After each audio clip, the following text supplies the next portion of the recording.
ekintu ekikebeddwa ekiyinza okuyamba abantu okutuuka ku birooto biri mu byenfuna. Waliwo emisolo gye tutawa URA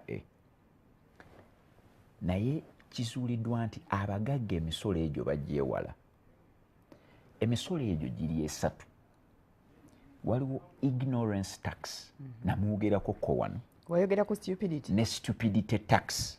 Kyokka waliyo ne foolishness tax. Ngenda kunnyonnyola emisolo egyo ogirabe nti omuntu senga agenda yeemiima okugisasula kimwanguyira nnyo okutuuka wali ku buwanguzi mu byenfuna. Gamba nga senga ffenna tusuubula China. Farida osuubula China, nange Newton Buteeraba nsuubula China. Ne tugenda kuleeta masimu. Tugambe tugenze leeta Tecno. Nze nga nina wengula Tecno Phantom nga ngisuubulawo $5,000. Farida nga gwe buli lwogende China okusuubula Tecno Phantom bagikusuubuza $7,000. Nga wano wensuubula 5 tomanyiiwo.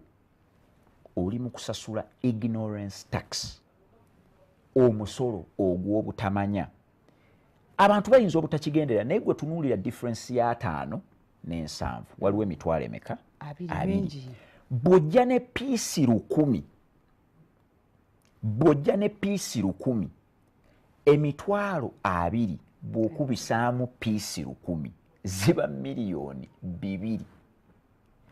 Ogwo omusolo oba osasudde mungi ne URA sina gwefuna naye gwe tereeza osasudde $2,000,000 nga 2 mu butamanya nti nsobola okugenda nfune wali ku 5 gw'osigadde ogula 7. Kati omusolo oguva ku ignorance tax baguyita stupidity tax.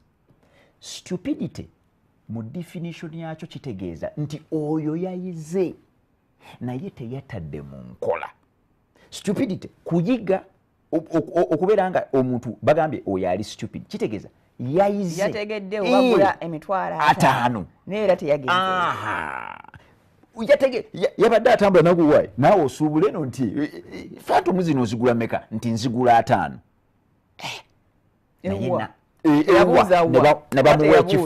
N'abuuza tugende n'abuuza n'ategeera ekifo n'ategeera ebiriwo n'amanya asobola okugulawo 5 naye buli lwajja n'agawa eriwala n'asonga wali n'agula 7. Kitegeeza ali mu kusasula stupidity tax. Akyali mu mbeera ey'okubeera nti yategedde naye tatadde mu nkola. Kankuwulire Farida, abantu bonna be tuli mu kwegomba nti balina we batuuse mu byenfuna kasita ageza n'abuuka taddamu. Bw'agenda bw'ati n'agula tugambe ettaka, bwe bamala okugula ettaka ne wavaayo abantu ne bajja ne balyesimbamu, bwe kimukozesa loosi n'akizuula nti eyo loosi kyava mu kubeera nti takiddamu. Naye munaaye abantu baffe bagenze mu maaso mu byenfuna naye olw'okubanga babeera bye bayize tebabitadde mu nkola, loosi ziddamu ne zibakuba. Kubamu akafaananyi, abantu bangi nnyo baleeta ebintu ebyamaguzi ne bibeera nga biyita ku URA. Asobola okujja nabba omusolo n'aleeta n'atunda, n'addamu nabba omusolo n'aleeta n'atunda. Kati ku luno bw'abireeta ng'ayagala gubba ne bamukwata ne bamusasuza ssente ng'alina nagenda namuba Manerenda yeetaase. Kati bwe bamala omusasuza ffe twandibadde tugamba waayi yayize. Laba bwaddamu n'agamba ensi yakugezesa mikisa gyange, n'addamu era ku luno bwe bamukwata bayinza na kumusiba. So stupidity tax ne ignorance tax ziremeseza sinna bannayuganda bokka, abantu bonna ab'enjawulo mu nsi okugenda maaso. Kyokka ate waliyo ne tax endala ekuba ennyondo bagiyita foolishness tax. Ekubira ddala ennyondo ate yo bw'eba ekkuba ennyondo toyinza na kumanya kubanga yo ejja eruma mpola mpola mpola. Kankuwa ekyokulabirako, okubeera omuntu okumuyita fool abeera just asalawo bubi nga tatunula mu maaso, unwise, tatunula mu maaso, yatunuulira wano. Senga olina gy'osuubula essimu ezo senga nsuubula ssimu za mitwalo 5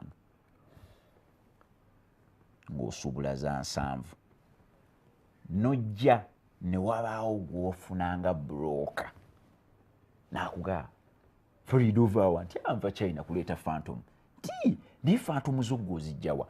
Broker oyo n'akugamba nti ezange ziva eri ku 5 waliwo gye mmanyi gye bayinza ozijja. Broker n'akubuulirako. Broker oyo bwe yandibadde amala okukubuulira wandiddidde n'omuwa akasiimo. Gwe yagala oba toyagala olina okumuwa akasiimo. Nga tazindeetedde takoze just ambuulidde.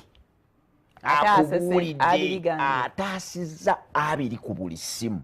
Omuntu oyo ne bw'aba takasabye bw'olina muwa kasiimo. Bw'otomuwa kasiimo oba neye n'agamba bugambe omusajja ne muwonya olugendo olwo ne muwonya n'ezo ssente n'atabaako kyampa. Taddamu kulagirira. Kati n'otandika okusasula foolishness tax nti amanya ebirungi ebirala. Kuba kati wano wabadde ogula ssimu, laba bw'amanya charger gye ziva, laba bw'amanya headsets ez'akabi, laba bw'amanya amasimu amalala ag'akabi. Taddamu kwogera, asirika busirisi. Kati awo oli mu kusasula foolishness tax nti wali awo bwe yali akamala okukubuusa n'akulagirira. Emwani gitumye bukopi tax. Sitakange oba otazeewo bubi nnyo. So abantu bonna tubatunuulidde ne tugamba naye gundi oyo mwami mugagga, oyo omwami atuuse ku biruubirirwa bye eby'ensimbi. Tugenza otunuulira ng'emisolo egy'esatu gyonna agimonitaringa, afuba okulaba amanya, takkiriza kuyingira kintu nga tamanyi.